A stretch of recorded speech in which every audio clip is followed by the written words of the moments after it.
Hello, how are you? Today I'm going to talk to you about the main signs and symptoms related to magnesium deficiency, which many people think is some disease or health condition. Some people self-medicate. Don't do that. They keep trying to take medicine to control one of these issues when they didn't know that just consuming more magnesium-rich foods could improve the situation. In fact, I'll tell you at the end which foods you should eat more of on a daily basis. You're going to love this video. Stay until the end. You won't want to miss it. If you love tips on nutrition, health, and fitness, you will love the channel. Take the opportunity to subscribe. Remember to activate the bell to receive notifications. I have new videos every day. You're going to love it. Let's start talking more about these signs and symptoms that our body gives us when we are deficient in magnesium.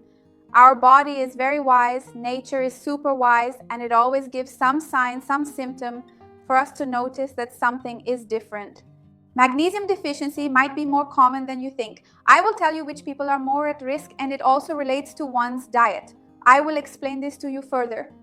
If you like this topic, if you enjoy learning more about magnesium, which is so important for our health, for aspects related to good mood, well-being, sleep, and muscle reactions, like the video, so I know you enjoyed it, and I'll bring more videos like this. And remember that I have other videos talking about other vitamins and minerals whose deficiencies may be related to some type of sign or symptom that you might also think is a disease, so I'll leave these videos down below in the description for you.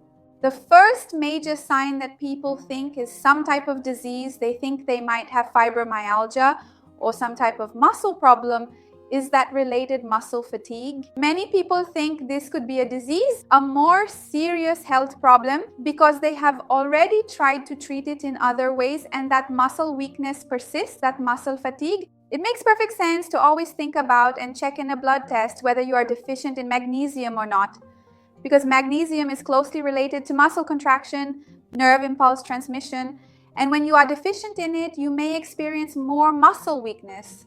Sometimes you don't realize it's related to it, and you end up treating it in other ways without achieving good results. The second sign or symptom that our body gives is insomnia.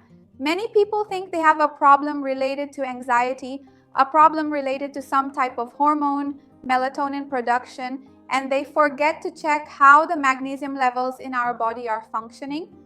Magnesium is highly related to the regulation of our body, sleep, the circadian cycle, helping you to enter that sleep state, sleep better and for longer.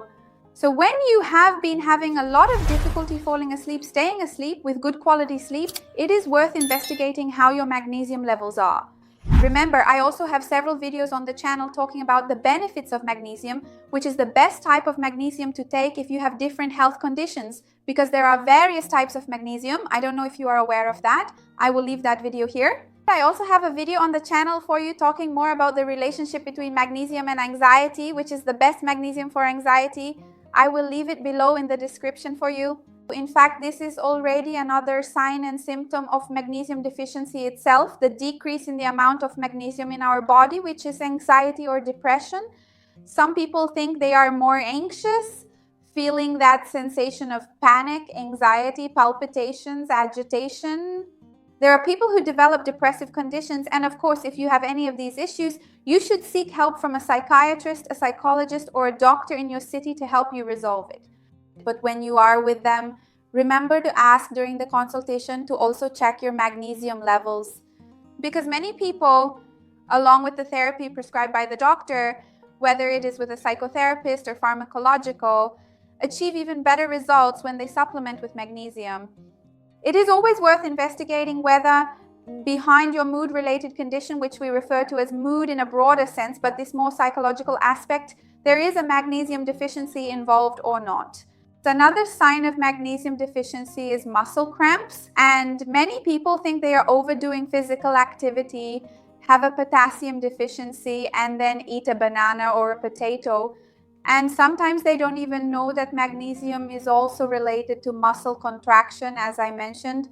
And when you have a lower amount of magnesium in your body than you should, muscle contraction can become irregular, leading to that involuntary contraction, which is a cramp, and it can be very painful for many people. So if you have been suffering a lot from cramps, it's worth checking your magnesium levels and eating more magnesium-rich foods. Remember that I have a video here on the channel talking more about how to improve cramps through diet, the best drinks for you to consume, and I will also leave it down here in the description. Many people think they might have irritable bowel syndrome, sometimes experiencing cramps, sometimes intestinal contractions, sometimes constipation, diarrhea, and they don't pay attention to it either. Of course, it could be that, and you should see a doctor if you suspect it is related to irritable bowel syndrome or another inflammatory bowel issue. But magnesium is also closely related once again to muscle contraction, which affects the muscles of the intestine and to the intestinal transit itself.